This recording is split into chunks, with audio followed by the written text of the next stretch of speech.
에크하르트 톨레의 고요함의 지혜.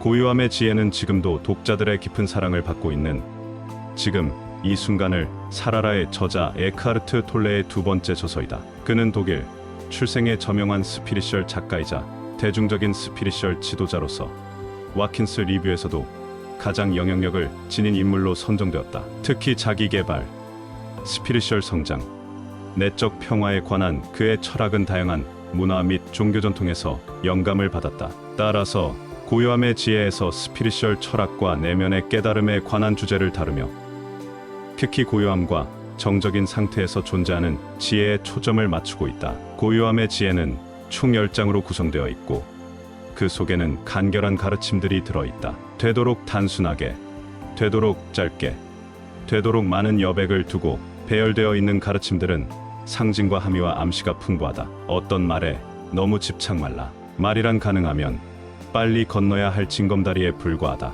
안과 밖의 고요함. 나무를 보라. 꽃과 풀을 보라. 나의 맑은 마음을 그 위에 살며시 올려놓아라. 나무는 얼마나 고요한가. 꽃은 얼마나 생명 속에 깊이 뿌리 내리고 있는가. 자연에서 고요함을 배우라. 나의 마음속에 드넓고 고요한 공간이 있다. 그곳은 허공처럼 걸림없고 지극히 고요하다. 나의 실체는 바로 고요함이다. 지금 이 순간이 어떤 모습으로 다가오고 있든 있는 그대로 깊이 수용할 때마다 나는 고요해진다. 나는 평화로워진다. 고요한 순간을 주목하라. 하나의 생각이 가고 또 하나의 생각이 아직 다시 오기 전에 고요한 순간. 대화 중 생겨나는 짧고 고요한 공백. 피아노나 플루트 연주곡을 들으면서 음과 음 사이에 존재하는 고요한 순간. 그리고 들숨에서 날숨 사이에 존재하는 고요한 순간을 주시하라. 나의 모든 것을 멈추고 고요해질 때 지혜가 바로 거기 있다. 그저 보고 그저 듣는다. 그 이상은 필요 없다. 나는 고요해지고 그저 보고 그저 들을 때 생각을 여인 지혜가 내면에서 깨어난다. 그러니 고요함이 나의 말과 행동을 이끌어갈 수 있도록 한다. 생각하는 마음을 넘어서 내가 나의 삶이나 다른 이의 삶을 어떻게 해석하든, 눈앞에 닥친 상황을 어떻게 해석하고 판단하든 그것은 다만 하나의 견해이며 수많은 옳은 관점들 중 하나에 불과할 뿐이다. 그냥 생각의 뭉치에 불과하다. 생각이 삶을 완전히 장악해버리고 나면 생각이란 것이 단지 내 실체의 아주 작은 일부임을 깨닫지 못하게 된다. 깨달음을 얻었다는 것은 바로 생각이라는 꿈에서 깨어나는 것이다. 다가오는 생각들을 모두 다 믿지는 않게 되는 그날, 나는 생각이라는 감옥에서 한 걸음 걸어 나와 생각하는 사람이 나의 본 모습이 아니란 걸 분명히 알게 될 것이다. 생각은 늘 이것만으로는 부족하다고 속삭이며 더 많이 갖고자 욕심을 부린다. 생각이 내가 되어버릴 때 나는 자꾸만 권태로워진다. 권태롭다는 것은 허기진 마음이 더 많은 자극과 채울 것을 원한다는 것이며 또한 그 허기가 아직 가시지 않고 있다는 것이다. 권태로울 때 잡지를 집어들거나 전화를 하거나 TV 채널을 돌리거나 인터넷을 검색하거나 쇼핑을 하면서 마음의 허기를 채운다. 어떤 사람들은 마음의 허기를 몸으로 전이시켜 음식을 더 많이 먹어서 일시적으로 만족을 얻는다. 권태는 다만 나의 내부 에너지가 습관적으로 움직이는 것이다. 분노한 사람은 내가 아니다. 슬픈 사람은 내가 아니다. 두려운 사람은 내가 아니다. 권태, 분노, 슬픔, 공포는 나의 것이 아니다. 그것들은 단지 마음 상태를 가리키는 지표이며 늘 가고 오는 것이다. 가고 오는 것은 그 무엇도 내가 아니다. 나는 알아차림 그 자체이다. 알아차림을 통해 지각되는 마음의 상태는 내가 아니다. 내면에 나가 가진 에너지를 느껴보라. 그 즉시 마음의 소란함이 잦아들고 이윽고 그칠 것이다. 내 안에 온몸과 온 마음으로 느낄 수 있는 생명이 있다. 손과 발, 배와 가슴에서 내면의 에너지를 느껴보라. 나의 본 모습인 생명, 나의 몸을 살아 움직이게 하는 생명을 느낀다. 그때 나의 몸은 시시각각 변하는 감정과 사고의 밑바닥에 존재하는 깊은 생명의 느낌으로 들어가는 관문이 된다. 모른다는 것을 마음 편히 받아들인다. 그러면 생각하는 마음을 넘어서 저편으로 갈 수 있다. 마음은 항상 주어진 것을 나름대로 해석하고 결론을 내리려 한다. 모른다는 것이 두렵기 때문이다. 모른다는 사실을 마음 편히 수용할 때 이미 나는 생각을 넘어선 것이다. 창조적인 달인들은 더 이상 생각을 쓰지 않거나 쓴다 해도 생각이 주인 역할을 하지 않는다. 나보다 훨씬 더 큰 힘과 지혜. 그럼에도 불구하고 본질적으로는 나와 하나인 지혜가 주인이 된다. 이제는 바른 결정을 내리기 위해 고심하지 않아도 된다. 바른 행동은 자연스럽게 저절로 나온다. 하지만 그것을 주관하는 것은 나가 아니다. 그런 광대한 순수의식에 삶의 중심을 맞춰두고 그것이 말하고 행동하고 일하도록 맡길 뿐이다. 나의 에고, 나를 생각하고 나를 말할 때 내가 실제로 의미하는 것은 나와 나의 이야기이다. 그것은 내가 좋아하고 싫어하는 것들, 두려운 것들, 갈망하는 것들로 이루어진 나이며 결코 만족을 모르고 혹여 만족이 있다 해도 잠시뿐인 나이다. 그것은 마음이 지어낸 자아상으로서 늘 과거에 얽매이고 미래에서 만족을 구하는 나이다. 그러한 나는 물 위에 번지다가 사라지는 파문처럼 순간적으로 생겼다가 사라지는 것임을 알 수 있다. 생각에만 골똘한 나는 머릿속에서 들리는 소리가 바로 나라고 생각한다. 그렇게 해서 나의 생각에 나의 자아상이 덧붙여진다. 이것이 바로 생각이 만들어낸 나, 즉 나의 에고이다. 에고는 늘 무언가 부족하다고 느끼며 시시각각 변화한다. 그런 에고에게는 두려움과 욕망이 그림자처럼 따라다니며 삶을 휘두른다. 머릿속에서 나인 척하며 수다를 그칠 줄 모르는 목소리가 있음을 깨달을 때 생각의 흐름이 곧 나라고 무의식적으로 생각했던 과거의 꿈에서 나는 깨어난다. 그때 나는 깨닫는다. 나의 본 모습은 그 목소리가 아니며 생각하는 사람도 아니며 다만 그 목소리를 알아차리는 사람임을 깨닫는다. 그 목소리 너머 존재하는 맑은 마음이 나라는 것을 알 때 자유가 온다. 에고는 항상 무언가를 찾아다닌다. 좀 더 보태어 좀 더 완전해지기 위해 에고는 이것을 찾아 챙기고 저것을 찾아 소유하며 이미 가지고 있는 것은 더 많이 쌓아두려 한다. 에고가 강박관념처럼 미래에 그렇게 집착하는 것은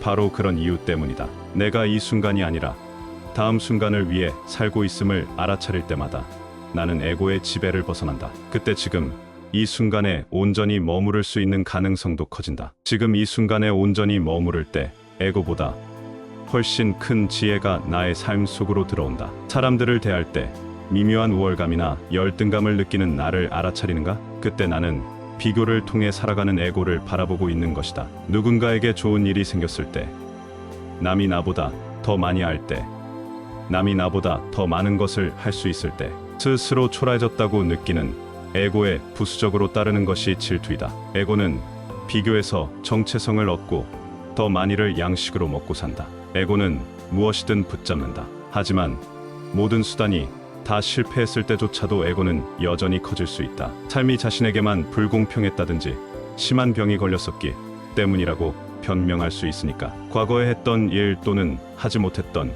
일 때문에 죄의식을 가지고 있는가? 한 가지 분명한 것은 그때 나는 나의 의식 수준에 맞게 행동했다는 것이다. 그러므로 가장 중요한 것은 지금 여기를 알아차리며 지금 이 순간 깨어있는 것이다. 깨어있고 알아차리면 모든 행동은 선하다. 지금 이 순간 무슨 일이 생긴다 하더라도 나의 삶이 얼마나 많이 변한다 하더라도 분명한 한 가지는 언제나 지금 이 순간이라는 것이다. 지금 이 순간은 언제나 있는 그대로 존재한다. 지금이 삶의 근본이 되고 중요한 구심점이 되게 하라. 설거지한 접시를 치우고 사업 전략을 세우고 여행 계획을 세울 때 무엇이 더 중요한가?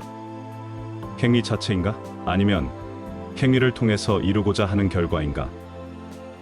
지금 이 순간인가? 아니면 미래의 어떤 순간인가? 미래는 현재로서가 아니면 우리에게 다가올 수 없으므로 그런 삶은 제 기능을 하지 못한다. 그런 삶의 밑바닥에는 끊임없이 불안과 긴장, 불만이 출렁인다. 그것은 삶을 존중하는 일이 아니다. 삶은 언제나 지금 이 순간에 있으며 지금이 아닌 경우는 절대 없기 때문이다. 몸속에 흐르는 생명의 느낌을 만끽하라. 그것을 통해 지금 이 순간의 닻을 내려라. 지금 이 순간에 전념할 때 나는 생생히 깨어있음을 자각한다. 마치 꿈에서 깨어나듯 생각의 꿈에서 그리고 과거나 미래의 꿈에서 막 깨어난 것이다. 그렇게 명료하고 그렇게 단순할 수가 없다. 문제가 생길 여지도 없다. 오직 있는 그대로의 이 순간이 있을 뿐. 마음을 가다듬고 지금 이 순간으로 들어가는 순간 삶의 성스러움을 깨닫는다. 지금에 머무를 때 내가 인식하는 모든 것에 성스러움이 깃들어 있다. 지금 이 순간의 품 안에 더욱 많이 머물수록 삶에 소박하면서도 깊은 기쁨과 모든 생명의 성스러움을 더욱 절실히 느끼게 된다. 생각과 생각 사이에 공백이 생긴다. 드넓음과 고요함.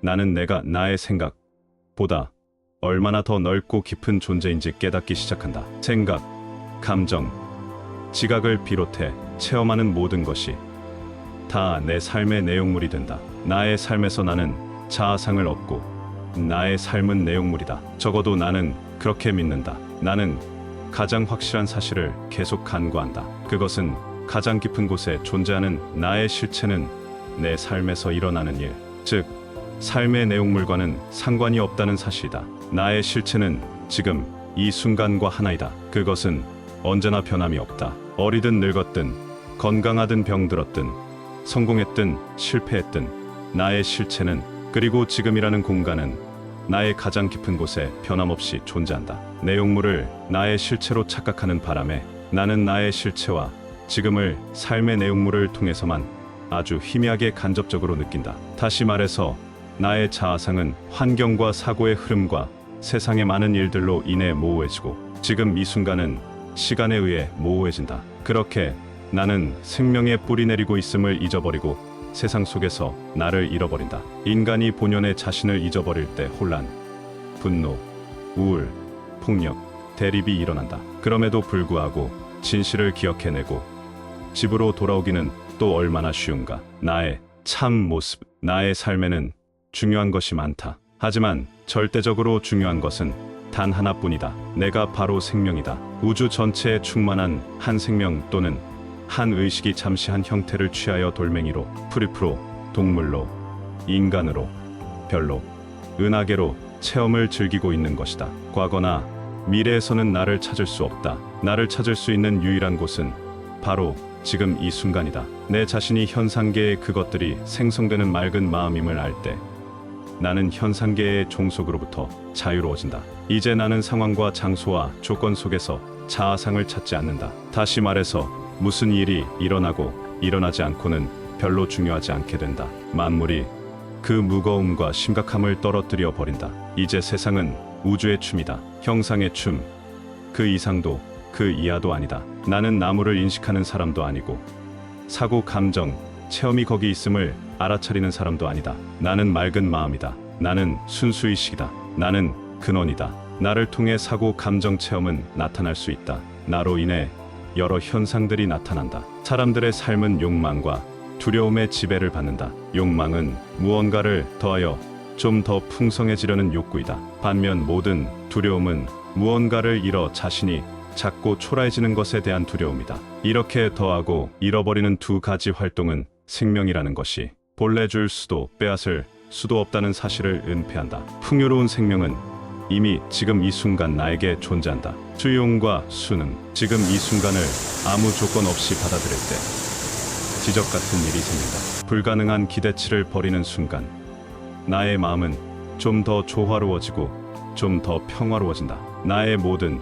지각, 작용과 체험을 꼭 그렇게 마음속에서 이름표를 붙이고 분류를 해야만 하는가? 삶을 대함에 있어서 아주 좋아하거나 아주 싫어하는 대립적 반응을 반드시 해야 하는가? 그렇게 해서 나에게 다가오는 사건이나 사람들과 끊임없이 갈등 관계를 이루어야만 하는가? 실은 그런 것들은 다만 마음의 습성일 뿐 하시라도 버릴 수 있는 것이 아닐까? 그렇게 하려면 무언가를 해야 하는 것이 아니다. 다만 이 순간을 있는 그대로 존재할 수 있도록 내버려 두면 된다. 한 번에 한 가지 일만 한다는 것은 내가 하는 일에 몰입하는 것, 그것에 나의 온전한 마음을 다 주는 것을 말한다. 그것이 바로 순응하는 것이다. 내게 다가오는 모든 체험은 그저 잠시뿐이라는 것. 더불어 세상은 지속적인 가치를 지닌 그 어떤 것도 내게 줄 수 없다는 것을 깨달을 때 순응이 가능해진다. 순응한 사람이 그렇지 못한 보통 사람과 다른 점은 이전처럼 사람들을 만나고 활동에 몰두한다 해도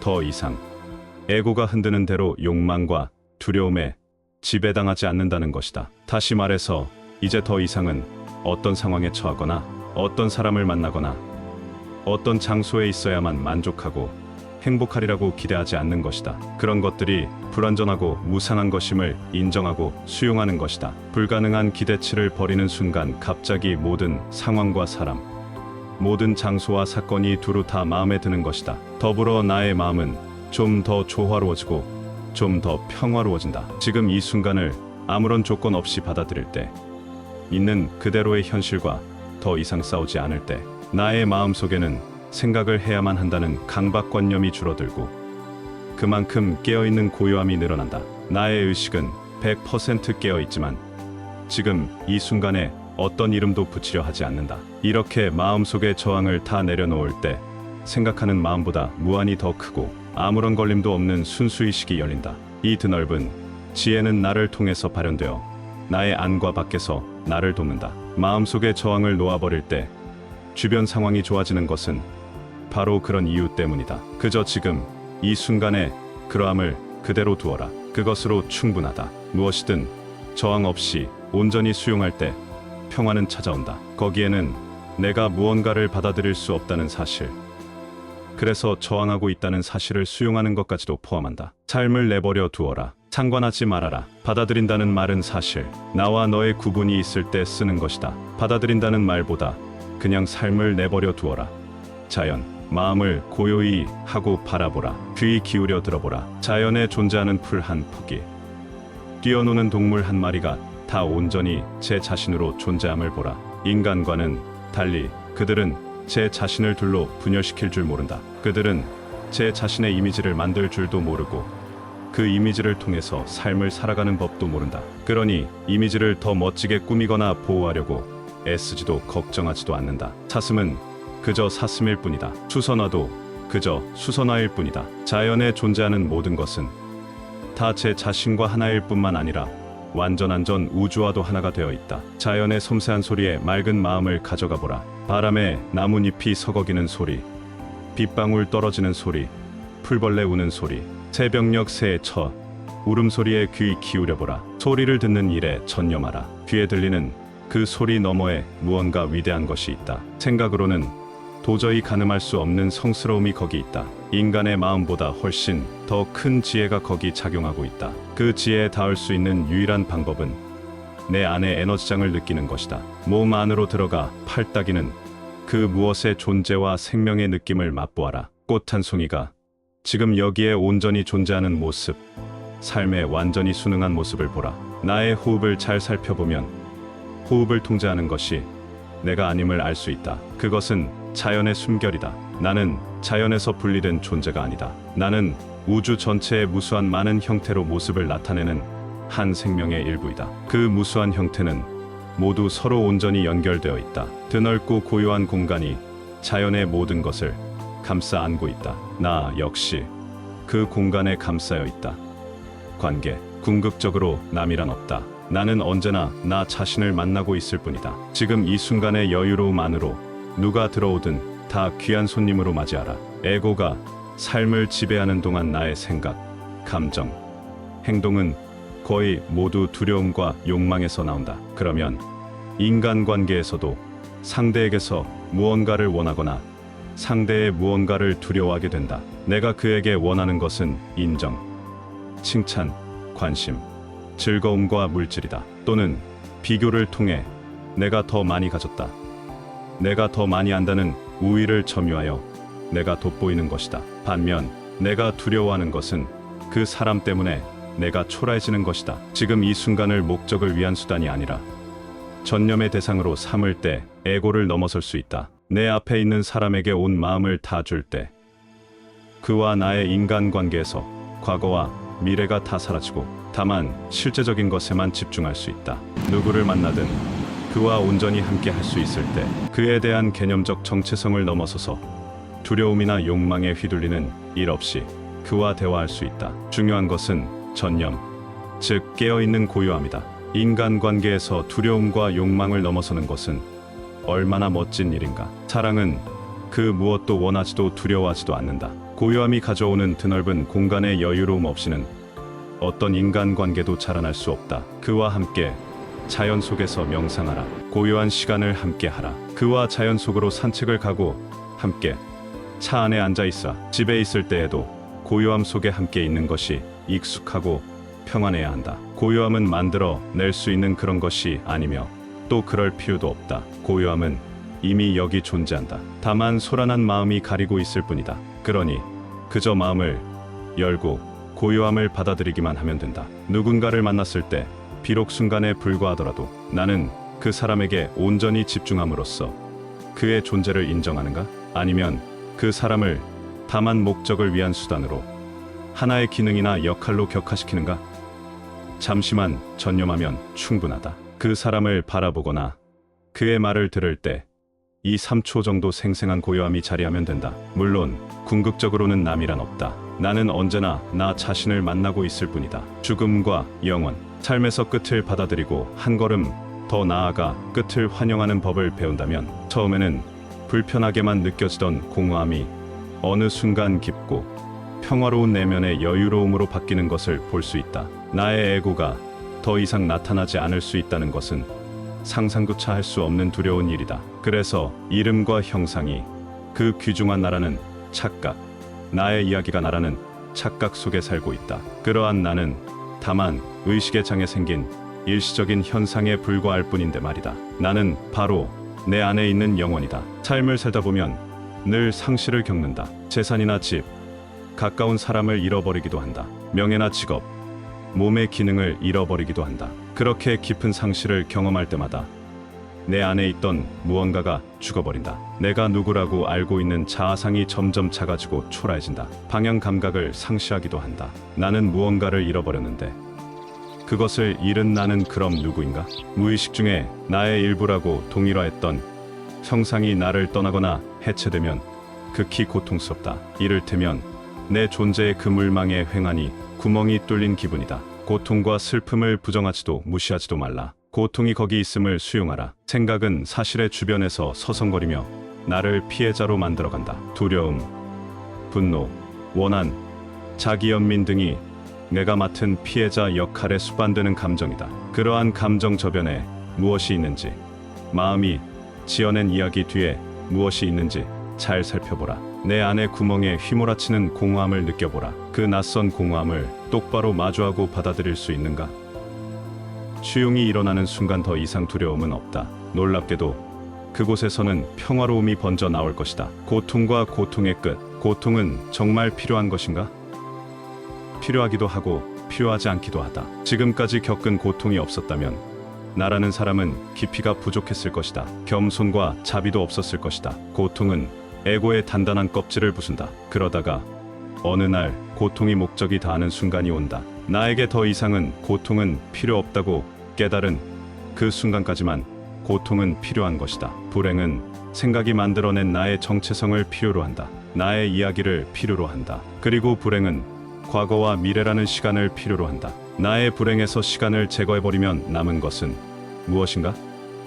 이 순간의 그러한 뿐이다. 그러한 것은 이 순간 내가 낙담, 성마름, 긴장, 분노를 느낀다는 것, 심지어 역겨움까지 느낀다는 것이다. 하지만 그것이 불행이 아니다. 다만 몸 안 어디에선가 느끼는 강렬한 압박감과 에너지일 뿐이다. 그것이 나의 전념에 닿았을 때 감정은 그저 감정으로 남을 뿐 생각으로 변하여 현실에 대립하는 불행한 나를 만들지 않는다. 주어진 상황을 마음속으로 바람직하지 않는 것, 나쁜 것으로 명명하고 분류할 때 고통은 시작된다. 나의 생각은 주어진 상황을 원망하고 원망은 그것을 개인적인 것으로 만들어 대립하는 나를 이끌어낸다. 명명과 분류는 습관화된 것이지만 타파할 수도 있다. 먼저 작은 것부터 명명하지 않은 연습을 하라. 예를 들어 비행기를 놓치거나 컵을 깼거나 진창에 넘어졌을 때 그것을 나쁜 것, 고통스러운 것으로 명명하지 않은 것이다. 그 순간의 그러함을 즉시 받아들이는 것이다. 주어진 체험을 나쁜 것으로 명명하지 않을 때, 내면으로 받아들이면서 예라고 말할 때, 상황을 있는 그대로 놓아둘 때, 감정을 있는 그대로 허용할 때 무슨 일이 일어나는지 잘 살펴보라. 나에게 주어진 삶이 어떤 것이든 그것을 온전히 있는 그대로 받아들인다면 나는 어떤 기분이 될까? 지금 이 순간, 이것이 바로 기적이다. 겉으로 보기에 나쁜 것, 악한 것으로 보이는 모든 조건과 상황 뒤에는 커다란 선이 감추어져 있다. 내 안과 밖의 현실을 내면에서 받아들일 때 그것은 스스로 모습을 드러낸다. 고요함은 힘을 가진다. 그 힘은 자신이 솟아나온 내면의 평화로움으로 당신을 데려간다. 고요함과 평화로움은 둘 다 생명의 실체이다. 당신 자신과 이 세상을 변화시키고 구원할 힘과 지혜이다. 에크하르트 톨레의 고요함의 지혜를 요약하면 현재 순간에 집중하고 고요한 상태에서 존재하는 것의 중요성과 현재 순간에서 고요함을 찾고 인식하는 것이 내면의 평화와 깨달음을 얻는 첫걸음이다라 할 수 있다. 특정 종파나 교리에 동조하지 않는 그의 가르침은 모든 위대한 영혼의 스승들이 해왔던 것처럼 우리 스스로 가진 창조의 힘을 경험하게 해주고 더 나은 삶을 살도록 변화시키는 힘의 비밀을 알려준다. 그것은 말 너머에 있는 침묵의 세계, 즉 영원한 현재이다. 이 고요함의 지혜는 현재 순간의 중요성, 마음의 소음과 평화, 정신적인 상태와 신비로움 등 삶을 치유하고 변화시키는 마음의 힘이 있다. 고요함의 지혜는 스피리추얼 성장과 내면 평화를 찾고자 하는 분들에게 유용한 도서로 현재 순간을 살아가며 깨달음을 찾고 싶은 사람들에게 나침반처럼 영감과 통찰력을 얻는데 도움이 될 것이다. 지혜오브 유튜브의 구독과 좋아요는 저에게 큰 힘이 됩니다. 감사합니다.